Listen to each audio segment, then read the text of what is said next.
sa flamme brûle en moi. Bonjour à tous, je suis le frère John-Éric Dika. Alors je fais cette vidéo pour rendre témoignage des œuvres puissantes et merveilleuses que Jésus-Christ a accomplies dans ma vie, dans ma misérable vie. Et ce témoignage, j'aurais pu le rendre un peu plus tôt, mais j'ai attendu d'avoir la conviction du Seigneur, une conviction pleine et une assurance pleine, parce que la conviction, il faut le dire, je l'ai eue depuis. Et en vertu de cette écriture tirée du livre d'Apocalypse chapitre 12, verset 11, qui dit « Ils l'ont vaincu à cause du sang de l'agneau et à cause de la parole de leur témoignage. Et ils n'ont pas aimé leur vie jusqu'à craindre la mort. » Donc quand nous venons au Seigneur, généralement, et que nous rencontrons Jésus, nous décidons de nous détourner de notre vie passée, qui, elle, n'honorait pas le Seigneur. Et tout d'un coup, ce changement brusque de vie est l'expression du témoignage de séquences misérables, malheureuses, d'un mode de vie étranger à la vie de Dieu. Et d'une autre forme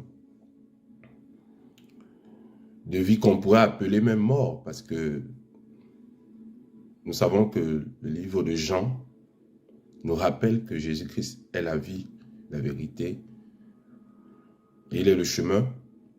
Ça veut dire qu'en dehors de lui, il n'y a pas de vie en fait. Dans ces séquences de vie qu'on avait, soi-disant, on se rend tout d'un coup que voilà, ça sentait l'odeur de la mort. Et c'est ce que j'avais expérimenté aussi. Et ce témoignage, aujourd'hui, je le rends pour, je l'espère, que ça puisse apporter de la lumière aussi à ceux qui sont esclaves de ce à quoi j'ai été esclave. En effet, j'ai été esclave de l'esprit de Didier Arafat pendant un bon moment. J'étais sous influence de cet esprit-là, de façon naïve, ne sachant pas que un esprit se cachait derrière pour m'amener à vivre une vie qui était contraire à celle que Dieu voulait de moi. J'ai rencontré, ou j'ai pris plaisir vraiment à la musique du coupé décalé de Didier Arafat, qui était d'un type assez particulier. Pour ceux qui connaissent Didier Arafat, qui ont connu Didier Arafat, je me demande qui ne le connaîtrait pas d'ailleurs, parce que Arafat a été un jeune influent pour cette génération d'aujourd'hui.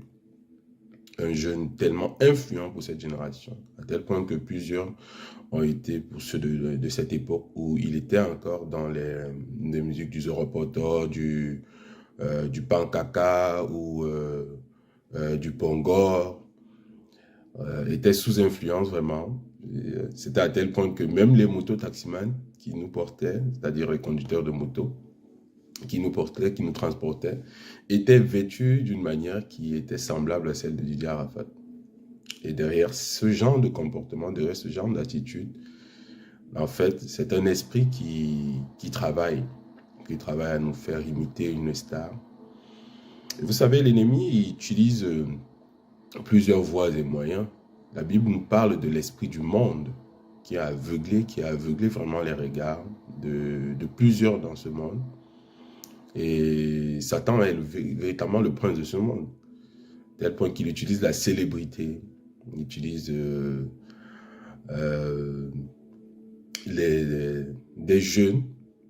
des jeunes comme des lumières pour esclavagiser plusieurs, de la même manière que notre Seigneur utilise les chrétiens pour apporter la lumière de l'évangile aux perdus. Satan, lui, il utilise aussi certains disciples, plusieurs personnes dans ce monde, pour les amener à l'égarement ou bien pour les garder captifs de l'égarement. Et c'était le cas de ma vie, de ma propre et misérable vie, que j'ai fortement regretté quand je suis venu à Dieu, parce que j'ai été sous influence, mais alors profonde, de Didier Arafat. J'étais un très grand fan de Didier Arafat. Aujourd'hui, s'il était encore vivant, je pourrais dire que j'étais de... à cette période, il n'avait pas encore mis en place ce qu'on appelle l'aérocan, mais parce que nous, on a connu Arafat avec des... quand il avait sorti quand il commençait, quand sa carrière commençait vraiment à prendre une autre tournure, c'est-à-dire que quand il avait produit premièrement son premier single qu'on appelait Pongo avec des Bordeaux Likumfa. Donc vous pouvez comprendre, vous pouvez faire déjà une idée de la connaissance que j'ai vraiment de ce milieu-là parce que je l'ai fortement fréquenté. J'ai été un danseur, je ne veux pas dire assez professionnel, oui, je dirais professionnel parce qu'il y avait des artistes qui nous sollicitaient, et tout ceci avait commencé depuis le lycée. J'étais au lycée d'Aquanor de Bonamoussadi à Douala, où j'étais parfois fortement sollicité pour des prestations, à la fois par les organisateurs culturels, des cérémonies, des événements, et je prestais. Je travaillais aussi avec des structures qui voulaient lancer parfois, ou bien médiatiser, ou bien attirer vraiment des foules dans leur enceinte. Donc on animait parfois les samedis. J'étais avec un ami qui était aussi danseur professionnel comme moi, avec qui on s'était lancé vraiment dans cette logique de disciple d'Arafat.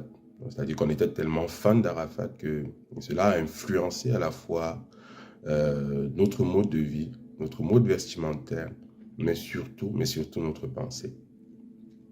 Alors, j'aimerais d'abord commencer par le mode de vie.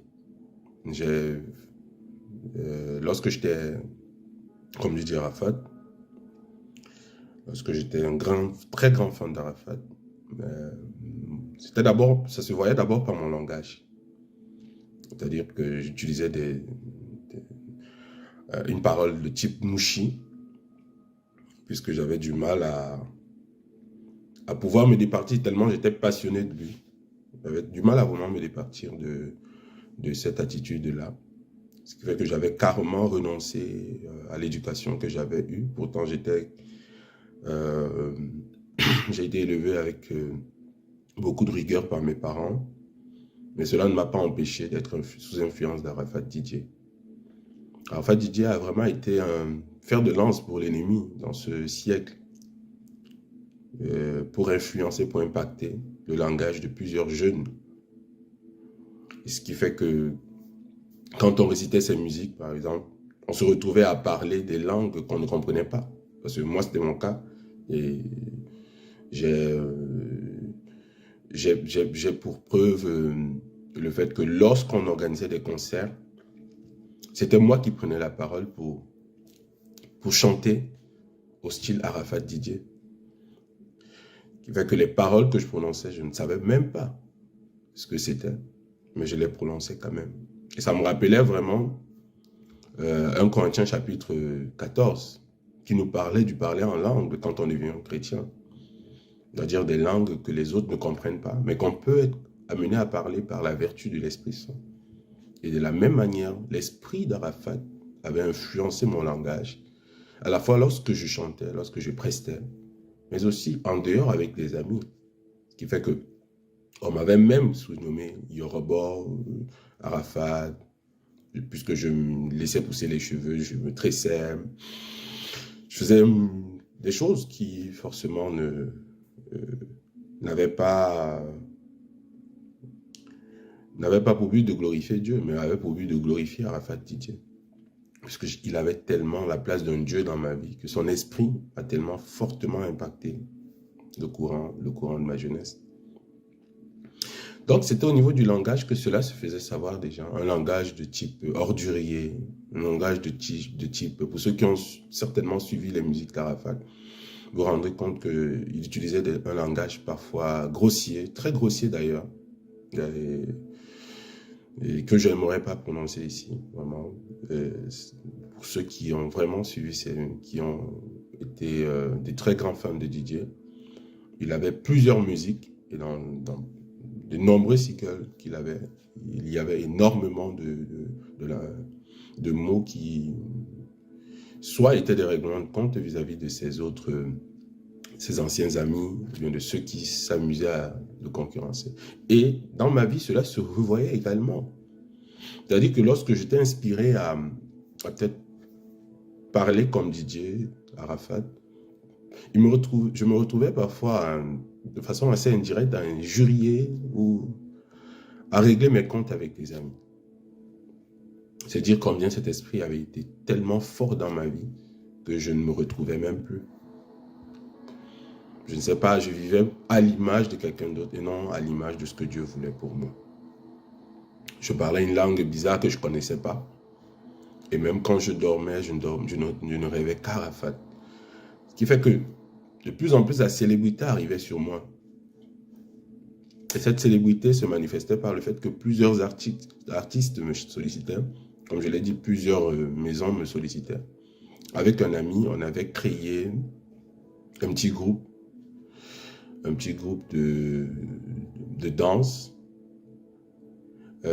qui avait eu plusieurs fois des occasions durant les fêtes de fin d'année d'aller danser, d'aller prester, et moyennant une forme de rémunération derrière.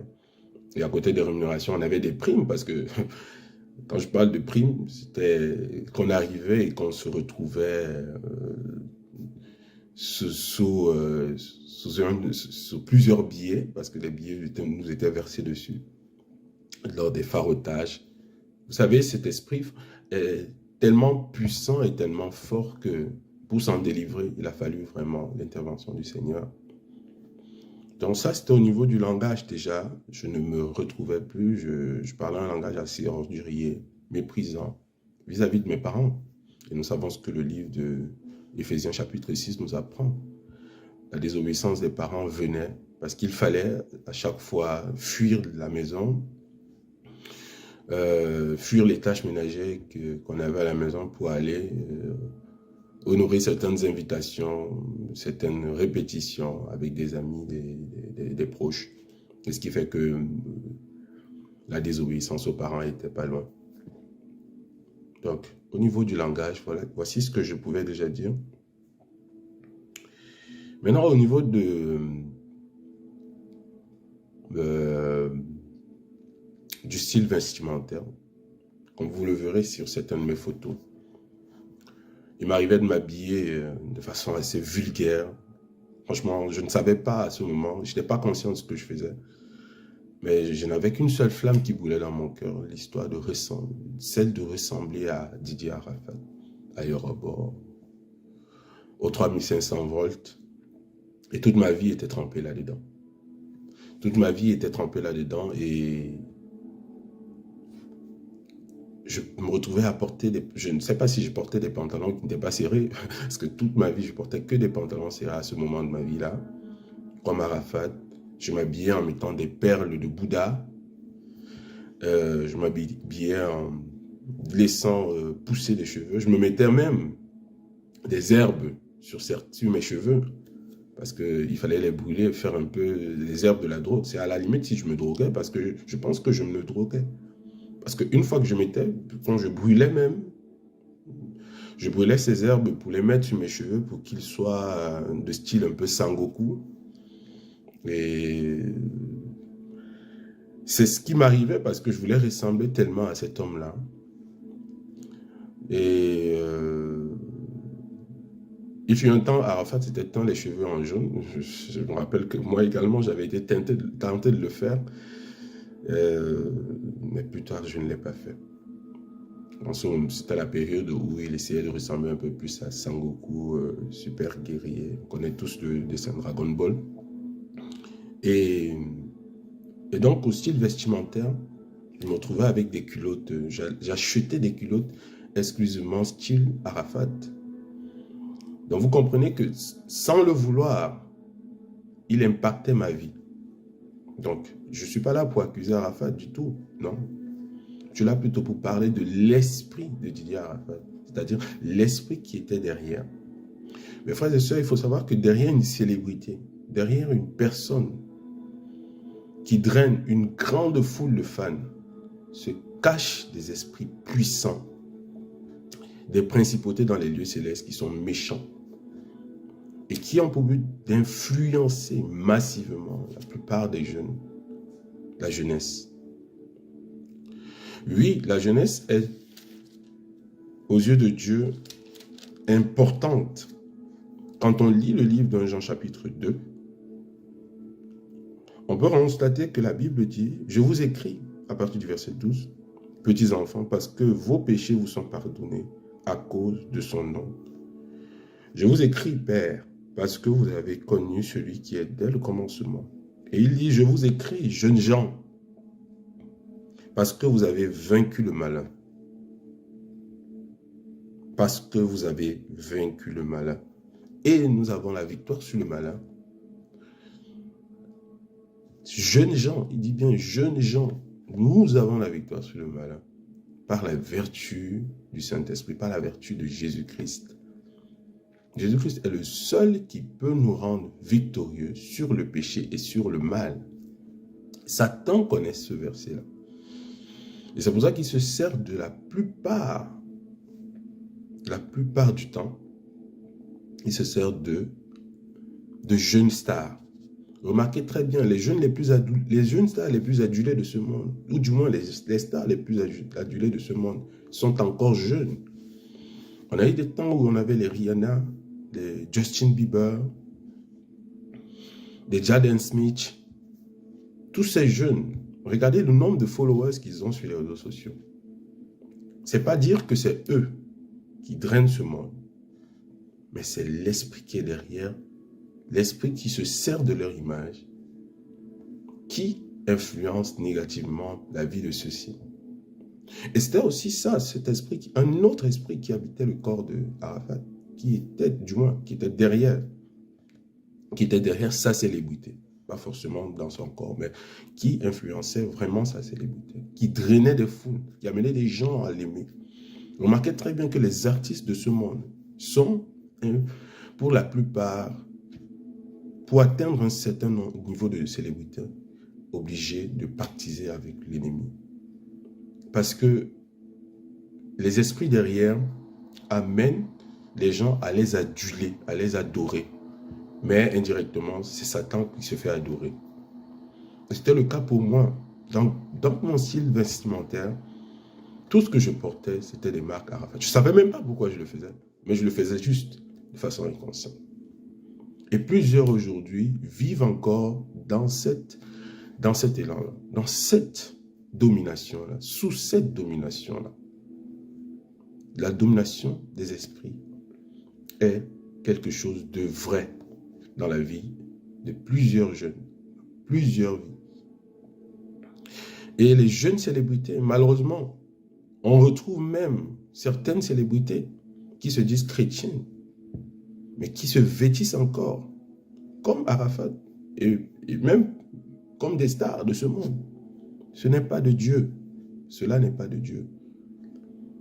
Je ne dis pas que Dieu ne peut pas nous élever. Dieu peut bien nous élever. Il a élevé Joseph, il a élevé Daniel avant nous. Il a élevé David, qui était l'homme selon son cœur. Il a élevé même Salomon. Je ne sais pas s'il y aura eu un roi comme Salomon, qui a eu l'opulence de Salomon. Mais le livre de Psaumes nous rappelle que l'élévation ne vient ni de l'Orient ni de l'Occident. L'élévation vient de Dieu. Et la bénédiction de l'Éternel, c'est elle qui enrichit. Elle s'accompagne d'aucun chagrin. Plusieurs jeunes artistes aujourd'hui disent avoir laissé tomber le monde. Ils sont venus à Jésus, entre guillemets. Et ils drainent également ce genre de foule derrière eux. Cela ne vient pas de Dieu. Pour la plupart en tout cas, ça ne vient pas de Dieu. Donc, ma vie, c'était ça. Les chaussures d'Arafat, le style vestimentaire d'Arafat, les manières d'Arafat. Donc ça, c'était au niveau vestimentaire. Au niveau maintenant de la personnalité, du comportement, des attitudes, je dois dire qu'Arafat a profondément aussi bouleversé ma vie, parce que derrière cet esprit qui agissait, m'a amené à me livrer à toute forme de vice. Dieu merci, je ne me rappelle pas m'être livré au rapport sexuel directement. Mais au moins indirectement, j'en étais victime parce que forcément des scènes pornographiques pouvaient passer. La convoitise de la chair, l'orgueil de la vie et toutes ces choses ont été aussi présentes dans ma vie. Et je vais lire un verset dans 1 Jean chapitre 2, à partir du verset 15. Il est dit, « N'aimez point le monde, ni les choses qui sont dans le monde. Si quelqu'un aime le monde, l'amour du Père n'est point en lui. Comment peut-on dire qu'on aime Dieu alors que l'amour du monde habite en nous? C'est impossible. Comment peut-on dire qu'on sert Dieu et pourtant le style qu'on a, l'attitude qu'on a, la personnalité qu'on a, l'aspect qu'on a reflète l'esprit du monde? Il dit encore, ces gens qui parlent, si quelqu'un aime le monde, l'amour du Père n'est point en lui, car tout ce qui est dans le monde, la convoitise de la chair. Et moi, je pensais être chrétien en ce moment, parce que je priais aussi, je cherchais Dieu, soi-disant. Mais ça ne m'empêchait pas de vivre ma vie mondaine. Parce que je consolais parfois avec des passages des musiques d'Arafat, où il parlait du Saint-Esprit, parce qu'Arafat aimait beaucoup parler du Saint-Esprit, sans peut-être le savoir. Ça frisait même le blasphème. Il disait que le Saint-Esprit était sa source d'inspiration. Et à côté, il disait que le Jack Daniel était aussi sa source d'inspiration. Et le Seigneur, qu'est-ce qu'il nous dit? Il nous dit, on ne peut pas servir 2 maîtres à la fois. Le Seigneur il nous dit qu'on ne peut pas servir 2 maîtres à la fois. C'est impossible. Tu ne peux pas dire que tu sers le Saint-Esprit et tu sers le Jack Daniel. C'est impossible. Avec les femmes, les débauches. Donc forcément, c'était des attitudes que l'on voyait chez Arafat, mais qui se reproduisaient aussi dans notre vie. Comme quoi, le fanatisme est très dangereux pour le monde. Très dangereux, parce que celui qui se livre au fanatisme, il se livre en fait à un esprit qui est derrière une célébrité. Et donc, cet esprit va la mener à vivre comme cette célébrité. Et c'est ainsi que moi également, et j'ai senti, c'est aujourd'hui que je me rends compte que Dieu était avec moi. Déjà, il était avec moi pendant ce moment-là. Parce que j'avais un amour effréné pour les femmes, sans le savoir, même si je n'allais pas avec les femmes. J'abandonnais quand même, j'avais des petites copines que je laissais et qui m'aimaient à cause de ma célébrité. Ils ne m'aimaient pas parce que, voilà, elles me trouvaient ceci ou cela. Non, mais qui m'aimaient par rapport à ma célébrité. Parce que j'étais comme une star. Je me rappelle qu'un jour, on présentait dans notre amphi à l'université l'équipe qui devait représenter notre promotion. Et quand on est arrivé vers moi,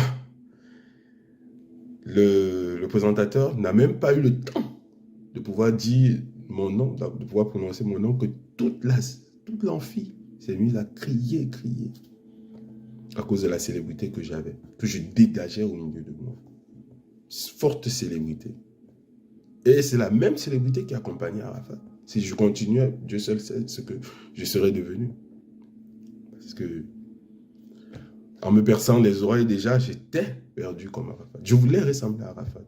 À tout point, je voulais ressembler à Arafat.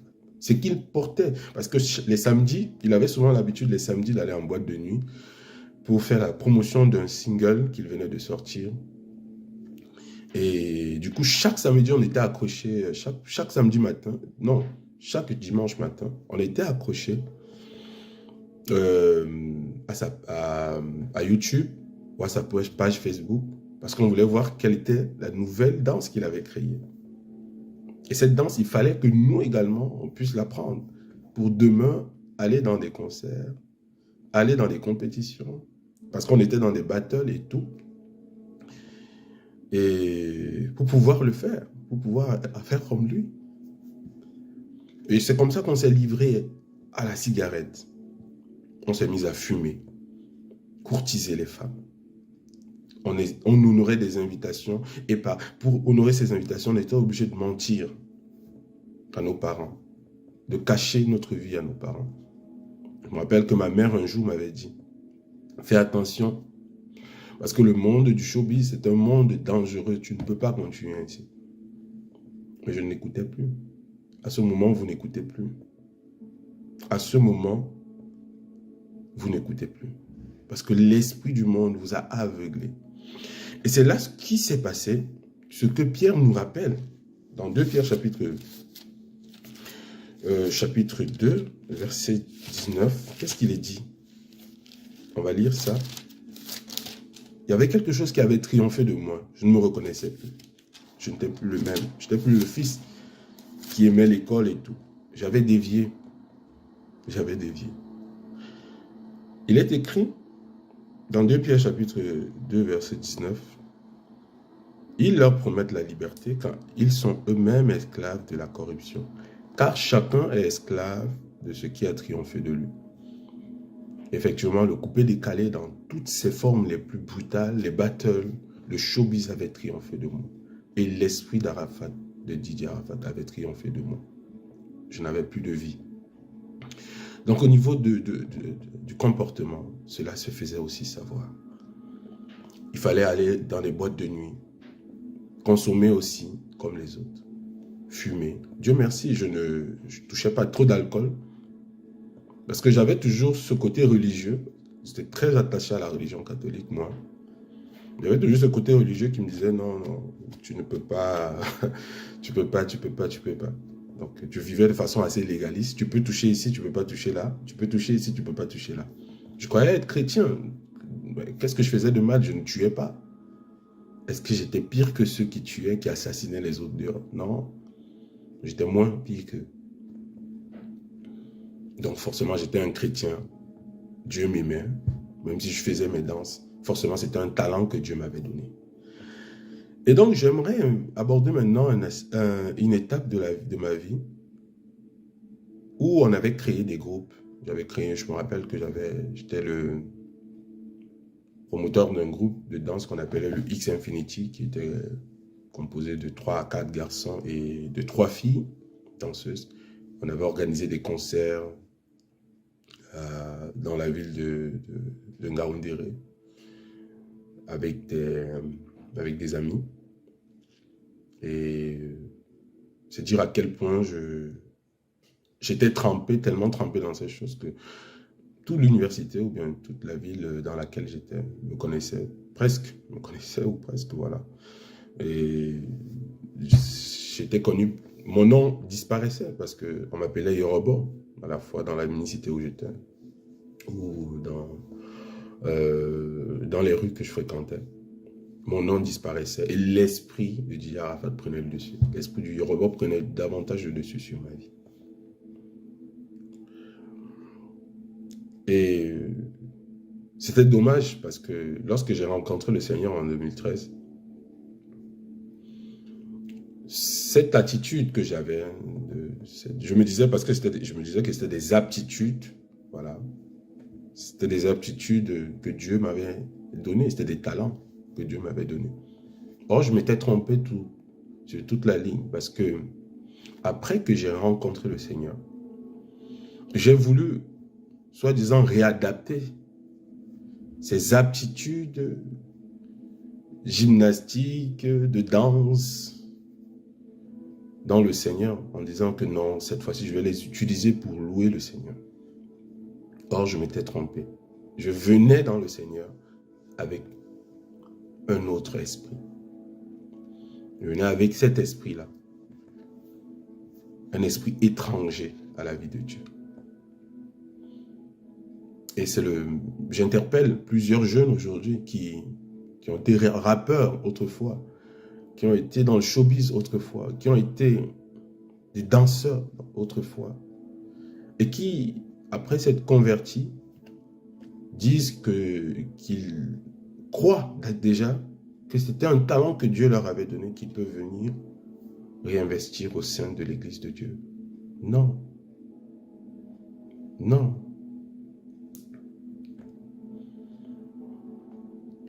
Nous sommes en train de porter là un fardeau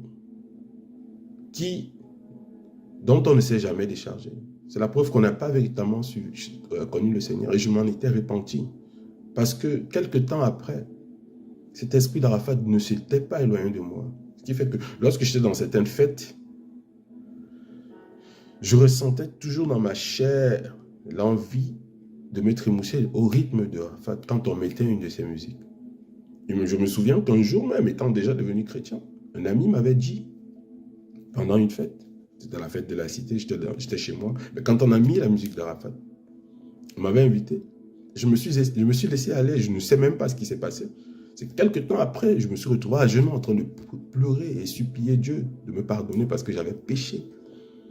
Je m'étais laissé entraîner par ce rythme-là. Et là, je me rendais compte que je cachais, en fait, j'abritais en moi cet esprit d'Arafat, pensant m'en être détaché. Mais il était encore présent et attaché à ma vie. Donc je vais exhorter à travers ce témoignage plusieurs de ces jeunes qui sont des célébrités dans ce monde, soi-disant des célébrités du monde gospel. Quel rapport y a-t-il entre le monde et l'Église du Seigneur? Il n'y a pas de rapport entre le monde et l'Église du Seigneur, c'est impossible. Vous ne pouvez pas être un artiste du gospel rap, c'est impossible. Vous ne pouvez pas exceller dans la musique et la chanson, c'est impossible. En disant vouloir servir le Seigneur avec une telle célébrité et avec vos aptitudes du monde. La musique selon Dieu, le chant selon Dieu est pur. Un homme qui est habité par un esprit du monde, lorsqu'il écoute une musique inspirée du Saint-Esprit, ne peut pas être le même. Il sera touché. Il ne peut pas danser sur ce rythme-là. C'est impossible. Parce que l'Esprit de Dieu ne peut cohabiter avec l'Esprit du monde. Si vous êtes habité par l'Esprit de Dieu et que vous chantez par l'Esprit, alors les démons ne seront pas tranquilles. Mais comment expliquez-vous que quelqu'un vous dise qu'il est chrétien, il est devenu chrétien et qu'il chante, qu'il danse, il se retrouve à drainer des gens de mauvaise vie? Ça veut dire qu'il y a un problème. Ce n'est pas vrai, ce n'est pas de Dieu. Et la personne devrait se repentir. Je m'en suis repenti, décidé d'abandonner cette vie-là. Et Dieu m'en a libéré une bonne fois pour toutes. Quand j'avais appris la mort de Didier Arafat, j'ai eu le cœur brisé parce que je me demandais, Seigneur, s'est-il repenti avec un accident aussi brutal?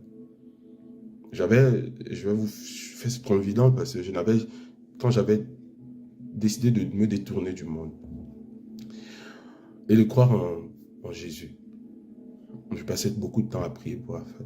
Je n'avais pas eu l'occasion de le revoir parce qu'on s'était déjà vu une fois au Cameroun, à Douala. Je me rappelle. C'était, je crois, en 2009, entre 2009 et 2010, quand j'étais encore dans le monde. J'avais rencontré Bébé Sans Os et l'ordinateur. Toutes ces photos que j'avais, je les ai brûlées. Comme les anciens pratiquants dont nous parle le livre des Actes, qui ont amené leurs anciens talismans, leurs livres. Quand je me suis converti au Seigneur, j'ai brûlé tous mes vêtements de style Arafat, y compris la dernière photo que j'avais avec lui. Je l'avais brûlée. J'ai supprimé toutes mes photos. Mais malgré que j'avais supprimé tout cela, c'était des actes physiques, matériels. Mais spirituellement, cet esprit était resté attaché, comme je l'ai dit tout à l'heure. Il était resté attaché à moi. Parce que je me disais que c'était un talent que Dieu m'avait donné. Cette aptitude à bien danser, cette aptitude à bien me trémousser, à soulever les fous. Et à faire des émules même, parce que je me faisais des jaloux, il faut le dire, qui voulaient entrer en battle avec moi parfois. Et donc, cette aptitude que j'avais, je me disais que c'était un talent. Et quand je suis venu au Seigneur, et que de plus en plus le Seigneur se révélait à moi, je me suis rendu compte que je m'étais trompé. Je m'en suis repenti. Et puis, c'est le propre de plusieurs que j'aimerais interpeller aujourd'hui. Toi qui te dis artiste gospel, toi qui te dis artiste inspiré de Dieu, et qui aujourd'hui draine des foules mondaines, des foules qu'on ne peut compter, innombrables. Pose-toi la question, t'es-tu véritablement détaché de ton esprit du rap d'avant? T'es-tu véritablement détaché de ton esprit de Spice Girl d'avant? T'es-tu véritablement détaché? Parce que très souvent, on se dit qu'on peut servir Dieu de la même manière avec laquelle on était dans le monde. C'est impossible. Si nous venons à Jésus et que nous ne sommes pas transformés, nous ne sommes pas véritablement transformés. Parce que Jésus-Christ, je vous assure, transforme. Et je suis la preuve aujourd'hui qu'il m'a transformé. Qu'il a transformé mon cœur. Il m'a donné une nouvelle vie. J'ai renoncé à cette vie passée qui a étouffé mes relations avec ma famille, qui a étouffé mes relations avec certains amis. Tous ceux qui étaient mes amis, j'avais énormément d'amis. Aujourd'hui, je suis seul. Je n'ai plus aucun ami. Pas à dire que je les ai chassés, non. Ils sont partis d'eux-mêmes. Plusieurs, la plupart sont partis. Je suis resté avec le seul ami véritable, le seul ami Jésus-Christ. Parce que l'esprit du monde ne peut pas cohabiter avec l'esprit de Dieu. Et je continue de prier vraiment que le Seigneur les éclaire sur ça. Et si comme moi, tu es encore influencé par l'esprit d'un artiste de ce monde, encore influencé par l'esprit du monde qui te retient captif, sache que Jésus-Christ, le Fils de Dieu, apparu pour détruire les œuvres des ténèbres. Il ne voudrait pas que tu sois ce jeune-là qui soit le flambeau pour amener les ténèbres auprès des hommes. Mais il voudrait plutôt que tu sois la lumière pour amener cette lampe et éclairer plusieurs qui sont encore dans les ténèbres. Parce qu'il a dit, vous êtes la lumière du monde. Vous êtes le sel de la terre. Lorsque tu deviens chrétien, le Seigneur Jésus te fait nouveau. Alors je vais prier avec toi. Je vais prier avec toi. Je vais prier que la grâce de Dieu te touche, quel que soit ce que tu as. Je vais prier que, quel que soit l'esprit que tu as, si tu as écouté ce témoignage et tu as été touché, si comme moi tu es encore sous l'influence de Didier Arafat, de l'esprit de Didier Arafat, qui est toujours présent, bien qu'il soit mort. Donc vous comprenez que ce n'est pas en fait Didier qui était le problème. Parce que la Bible que nous dit Éphésiens nous dit que nous n'avons pas à lutter contre la chair et le sang. Éphésiens chapitre 6. Mais contre les principautés, contre les esprits méchants dans les lieux célestes. Et le diable, une fois qu'il vous a utilisé, et que vous ne lui servez plus à rien, il passe à autre chose. C'est pour ça qu'aucune gloire n'est éternelle sur cette terre. Il y aura toujours une lignée d'artistes. Toujours une lignée d'artistes. Génération après génération. Il utilisera une génération, il laissera tomber, il prendra une autre génération, ainsi de suite. Parce qu'il veut maintenir le monde captif, parce qu'il sait que le Seigneur Jésus revient bientôt. Alors si comme moi, tu as été influencé par cet esprit, ou par l'esprit de nôtre, plusieurs ont été influencés par les esprits de Tupac, plusieurs sont influencés par des esprits qui sont derrière, Fally Ipupa et autres, de ce monde qui draine des foules. Et vous voyez généralement à leurs concerts, des gens meurent, certains perdent la vie. Est-ce que ça c'est de Dieu? C'est la question que vous devez vous poser. Il y a plusieurs artistes qui se disent chrétiens, dont je ne dirai pas les noms, forcément. Et ils se reconnaîtront si un jour ils écoutent ça. Repentez-vous, parce que vous n'honorez pas Dieu. Vous utilisez l'esprit du monde, vous vêtissez comme le monde, vous vous retrouvez même dans des concours mondains. C'est quoi ça? Où on prime, où on récompense les artistes de ce monde. Vous aussi, vous dites que vous partez prendre des prix gospel, et vous y allez, et vous dites que vous êtes de Dieu. Votre louange, est-ce qu'elle doit être primée par les hommes ou bien par Dieu? La louange, elle est dirigée vers Dieu et non vers les hommes. Aucun homme ne peut ne peut être en mesure de juger la beauté d'un champ. Aucun homme sur cette terre. Parce que le champ ne lui est pas destiné. C'est à Dieu qu'appartient la louange, l'honneur et la gloire pour l'éternité, au siècle des siècles. Alors je vais prier. Seigneur notre Dieu, merci Père pour ta faveur et ta miséricorde. Merci pour ceux qui écouteront ce témoignage. Merci pour ceux qui seront véritablement touchés par ce témoignage. Merci de toucher un homme, une femme qui, comme moi, a été influencé par l'esprit, qui travaillait derrière la vie d'un artiste, derrière la vie d'une célébrité. Père, je veux prier au nom de Jésus, que cet esprit s'éloigne de lui. Je veux prier que la main de Dieu touche, Seigneur, véritablement les cœurs de ceux qui, comme moi, étaient retenus captifs, de ceux qui pensaient que c'était un talent et qui, en écoutant ce témoignage, se rendent compte qu'effectivement, c'est un esprit derrière qui travaille encore. Parce que tu es le seul talent que nous avons, Jésus. Tu es le seul talent que nous avons. Le seul chemin, la seule vérité, la seule vie pour nous, Jésus. Aucune autre vie en dehors de toi n'a de valeur et ne peut faire prospérer un homme, Seigneur. Ici-bas et dans le monde à venir que tu nous prépares, Seigneur, auprès de toi. Je te rends grâce de ce que tu délivres un homme. Je te rends grâce de ce que tu délivres une femme. Je te rends grâce de ce que tu délivres un jeune, une jeune fille, un jeune homme, Seigneur. Encore retenu captif de cet esprit. Au nom de Jésus-Christ. Amen. Que la grâce de Dieu vous bénisse. Je laisserai mes contacts. Si jamais quelqu'un veut expérimenter aussi le changement avec le Seigneur et renoncer à sa vie passée et qui veut abandonner cette voie, je laisserai mon contact pour me contacter. C'est là que Dieu vous bénisse, qu'il prenne soin de vous et prenne soin de vos familles. Amen.